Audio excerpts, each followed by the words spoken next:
2026 Dividend Aristocrats, the complete list and analysis.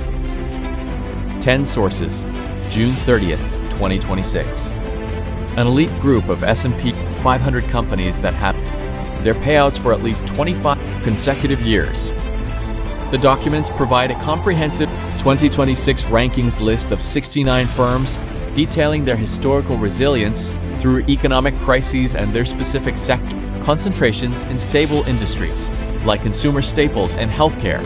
Beyond simple listings, the text functions as an investment primer that explores the fundamental benefits of dividend growth, such as lower volatility and the power of compounding returns.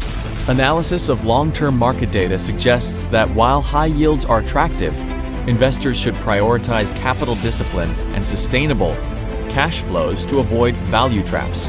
Finally, the materials outline a multidisciplinary screening process involving quantitative, qualitative, and ESG factors to identify high-quality stocks with durable competitive advantages.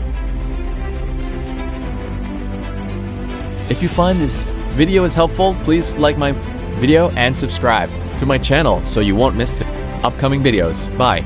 See you at the next video.